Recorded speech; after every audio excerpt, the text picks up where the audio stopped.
association there, Karmi, who is really, in a way, I think it is like the launch of your new book, isn't it? Yeah. Really, or Married to Another Man, Israel, a dilemma in Palestine, and that's certainly an evocative title, and at least one of the men there has got an undue and malign influence in the whole process, I think, in there, and it is a difficult situation in Palestine at the moment. But apparently, that title, it says on the book that it relates to two rabbis visiting Palestine in 1897. Observed that the land was like a bride, beautiful, but married to another man, by which they meant if a place was to be found for Israel in Palestine, where would the people of Palestine go? And that's the dilemma that Israel has never been able to resolve. So I think that's that definition. It certainly, this book launch has come at a momentous time, really, a very important time, because the current situation, I think, is very serious, as we all know, but also has the portents for a very serious humanitarian disaster. And I think there's no current conflict that's more serious in the world, both for the region and internationally, globally, than the one between Israel and Palestinians. I recall, at the start of the Iraq War, we all know about what was said at the beginning of the Iraq War, but one of the things that was said from both America and this country, that as if you got rid of Saddam Hussein, it would solve the Middle East conflict between Israel and Palestine, and I thought that was incredibly, and said so, that was incredibly naive at that time. But there does need to be real solutions to that dilemma and that conflict, and I think it's really good that Ghada is spelling that out, and she is a renowned commentator on this whole conflict, a research fellow in literature at the Institute of Arab and Islamic Studies at the University of Exeter, a member of the Caabu Executive Board, and in fact Caabu Vice Chair, and the author of other books as well that have been very much critically acclaimed. So I've said enough. I'm very happy to introduce Ghada, and later on I'll come in and give an advert for the book where you can get it. But Ghada, do you want to give the main advert for the book and main... Thank you. Thank you, Minnie. Thank you very, very much, Mr. Chairman, for that kind introduction. And I really need to thank, I see many friends here, which is wonderful. I need to thank you for coming, not because of these stairs. I nearly died. I think you must all be very fit. I appreciate it anyway.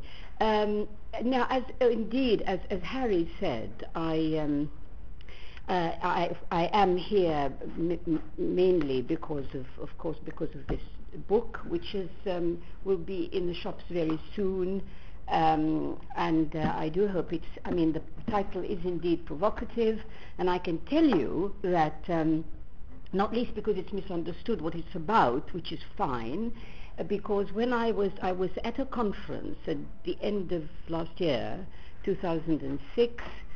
It was a UN conference, and I had been given by my publisher a number of flyers, just because, of course, the book wasn't there at all, wasn't ready, but there were flyers. So I put a whole pile like this on the desk outside the main conference hall. Came out, they'd all gone. And people came up and said, "Is it true you've written a book about marital infidelity?" Well, now that's one, and the other one is if you see, you haven't seen it yet, all of you, but it has got these two rabbis here, and it's married to another man, and need I say more? So I thought, great, I've got lots of audiences who won't have any idea what it's really about. Anyway. Of course, we are meeting here at a most terrible time in the history of this conflict. As Harry said, really it couldn't be more momentous, it couldn't be more more appalling what's happening. And of course, I mean, you can see what's happened. What's happened is that the Palestinian people, who are already fragmented, are now even more fragmented. Now, of course, once upon a time, in the Palestine in which I was born, there was only one people living on their land, the Palestinian people, and those of them who weren't on their land or in their homeland were abroad studying or had decided to immigrate to places, doing the normal things that normal societies do. But the majority of the Palestinians were, of course, sitting in Palestine in their homeland. Look at it today. Look at the situation today. Today, the Palestinians are divided between those under occupation, those under Israeli rule as second-class citizens, those people in exile like me, the people in refugee camps, and now, on top of this, we now have a further division between the Palestinians of the West Bank and the Palestinians of Gaza. Now, it could hardly be worse.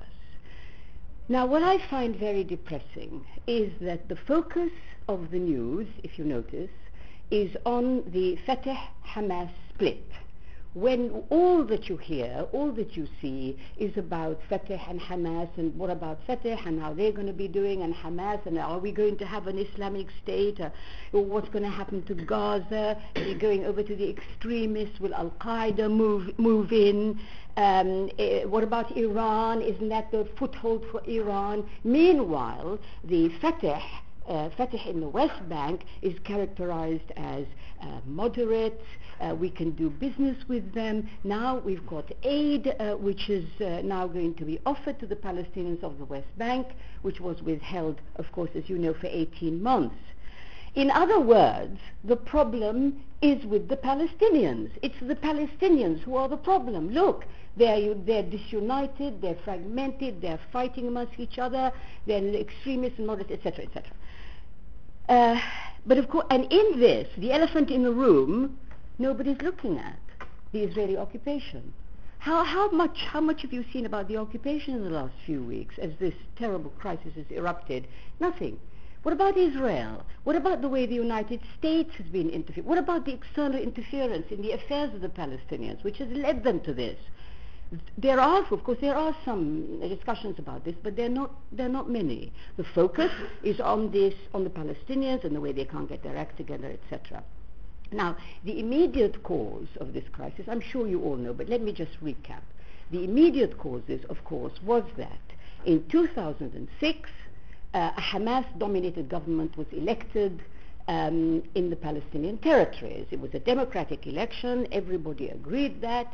Nevertheless, the moment that happened, the international community, Israel, supported by the United States, the European Union, the Quartet, all of them immediately imposed an embargo on the Palestinian government and by extension on the Palestinian people. So there was an economic blockade, and if you add to that the closure regime which Israel has imposed on the Palestinian territories for decades, became much worse. Nobody could go out or come in. The economy collapsed, and you then had severe poverty, mass unemployment, and of course an awful lot of rage and anger, because I don't know how many people have been to Gaza in this room. I sadly have not been able to get in since the summer of 2005, and that was before all this. And even then, in the summer of 2005, Gaza is the most awful place, because quite apart from the fact that its people are wonderful and generous and courageous and all the rest of it, the reality is, what a prison! What a prison! I can't tell you how stifling it was to be there. I can't describe to you what it meant, how difficult it was for me to get in. I was working for the United Nations. For Israel, you have to understand that doesn't mean a thing. Very little means anything to the Israelis in those terms. But I